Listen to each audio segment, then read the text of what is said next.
આ જે ખીરની રેસીપી છે તે વર્ષમાં એક જ વાર બનાવી શકાય છે। શેફ કૃણાલ કપૂરની આ પોપ્યુલર ખીર રેસીપી છે જે બનાવવા માટે આખું વર્ષ રાહ જોવા પડશે। તો ચાલો આ રેસીપીને હું ઘરે આજે બનાવી જ લઉં। હેલો, જય માતાજી મિત્રો, આજના મારા નવા કુકિંગ વિડીયોમાં તમારું હાર્દિક સ્વાગત છે। વિડીયોમાં આગળ વધતા પહેલાં ચેનલ પર નવા હો તો ચેનલને સબસ્ક્રાઈબ કરી લો। જો આ વિડીયો તમે ઇન્સ્ટા અથવા ફેસબુક પર જોતા હોય તો એકાઉન્ટને ફોલો કરી લો। સૌથી પહેલાં 4 ચમચી જેટલા ચોખા લઈશું। તમે કોઈ પણ પ્રકારના ચોખાનો ઉપયોગ કરી શકો છો। મેં અહીં જે રેગ્યુલર ચોખા છે તે જ લીધા છે। તો તેને બરાબર ચોખ્ખા પાણી વડે 2 વાર ધોઈ લઈશું। ત્યારબાદ તેને પલળવા માટે 20 મિનિટ માટે મૂકીશું। મેં અહીં જે રેગ્યુલર ચોખા છે તે જ લીધા છે અને તેને 2 વાર સાફ પાણી વડે ધોઈ લીધા છે। હવે આ જ સમયે 8 થી 10 કાજુને પણ પલાળી લઈશું। હવે આ જે રેસીપી છે તેમાં એલચીના છાંટલાનો ઉપયોગ કરવાનો નથી। 8 થી 9 એલચીને દસ્તામાં વાટીને તેનો પાવડર બનાવી લેવો અને તેની છાલ બચે તેને ચા માટે ઉપયોગમાં લઈ લેવો ને એલચી પાવડરને એક જ સમયે નાખવાનું નથી। પહેલાં નાખી દઈશું તો એલચીનો ટેસ્ટ નહીં આવશે। ડ્રાય ફ્રૂટ્સ તો તમારા મનપસંદના લઈ શકો છો। અહીં મેં બદામ, કિસમિસ અને પિસ્તા લીધા છે જેના મેં ઝીણા ઝીણા ટુકડા કરી લીધા છે। હવે જે ખીરનું મેઇન ઇન્ગ્રેડિયન્ટ્સ છે તે ગાજર છે। આશરે 400 ગ્રામ જેટલી ગાજર લીધી છે। તેની છાલ છોલી લઈશું એટલે 300 ગ્રામ જેટલી જ બચશે। મીડિયમ સાઇઝની એક છીણી લઈને ગાજરને ગ્રેટ કરવાનું છે। ગાજર છીણતી વખતે ધ્યાન રાખવું કે ગાજરના લચ્છા શોર્ટ પડે, તેથી ગાજરને એકદમ સ્ટ્રેટ રાખીને છીણવાનું છે અને તીરછું રાખવાનું નથી। આ રીતે ગાજર છીણવાથી ગાજર ચોખાના દાણા સાથે મર્જ થઈ જશે। તમે જોઈ શકો છો મિત્રો કેટલી સરસ ગાજર છે, એકદમ લાલ લાલ। આવી ગાજર તમને દરેક સિઝનમાં જોવા નથી મળતી, માત્ર ને માત્ર શિયાળામાં જ જોવા મળે છે। હવે ખીર કઈ રીતે બનાવવું તે પણ જણાવી દઉં। સીધું ગેસ ઓન કરી કઢાઈ મૂકી દેવું અને કઢાઈમાં માત્ર 1 ચમચી ઘી નાખવું। આ રેસીપીમાં ઘીનું વધારે યુઝ નથી, મેઇન તો ગાજર અને દૂધ જ છે। ઘી ગરમ થાય એટલે ગાજર નાખી દેવું।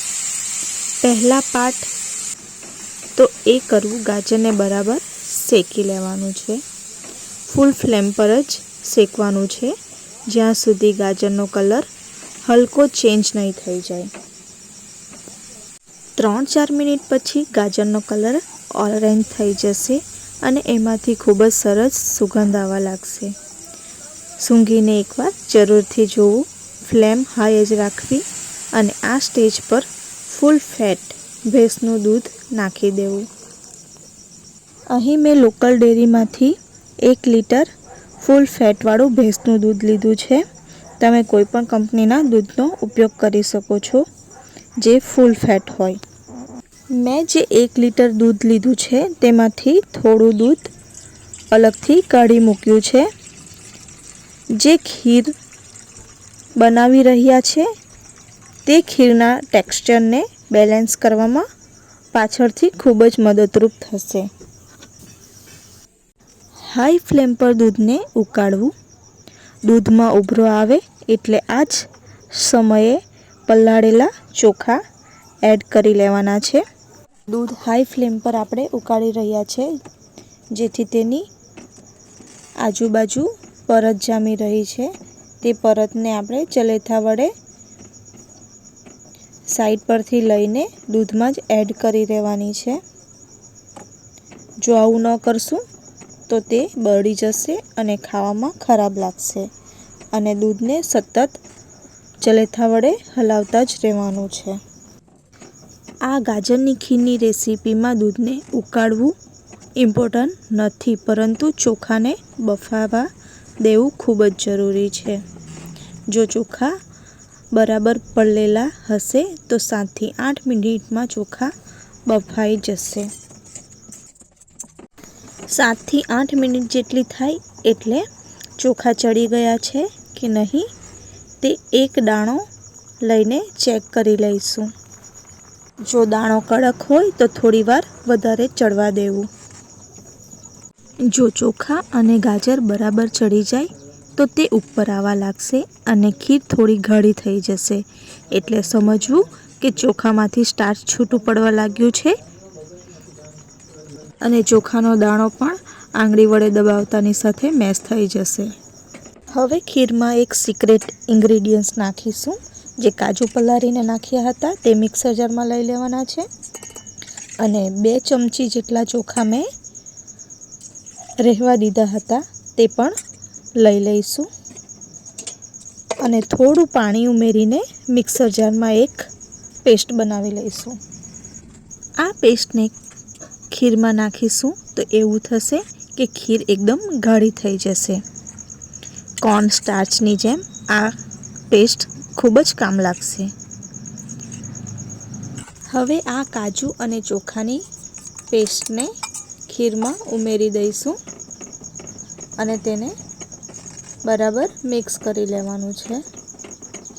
કાજુ અને ચોખાની પેસ્ટ નાખ્યા બાદ તમે એક જાદુ જોશો કે ખીરનું ટેક્સચર એકદમ જાડું થઈ ગયું છે, એકદમ ક્રીમી. આ સ્ટેજ પર જે દૂધ આપણે કાઢી મૂક્યું છે તેને પણ ઉમેરી લેવાનું છે અને તેને બરાબર મિક્સ કરી લઈશું, જેથી તેનું ટેક્સચર એકદમ બેલેન્સ થઈ જાય. તમે સમજી ગયા હશો કે થોડું દૂધ શા માટે કાઢ્યું હતું. અને આ જ સમયે ખાંડ પણ નાખી દેવી. મેં અહીં 9 થી 10 ચમચી જેટલી ખાંડ નાખી છે.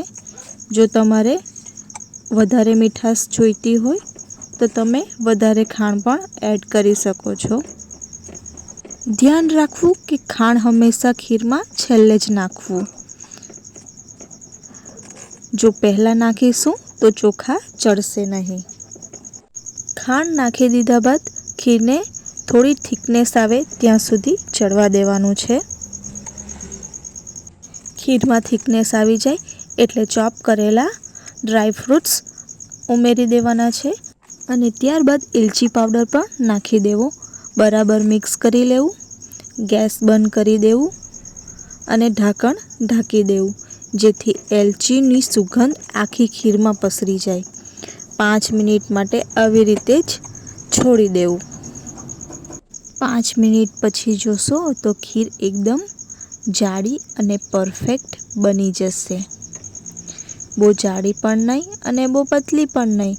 ગાજર અને ચોખા એકબીજા સાથે પરફેક્ટ મિક્સ થઈ ગયા હશે. હવે તેને બાઉલમાં કાઢી લઈએ. તમે જોઈ શકો છો મિત્રો કેટલી સરસ ખીર બનીને તૈયાર થઈ છે.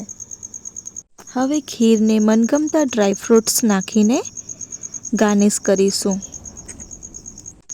ગાજરનો હલવો તો તમે ઘણીવાર ખાધો હશે, પણ આ એકવાર ગાજરની ખીર બનાવીને જરૂરથી ટ્રાય કરજો.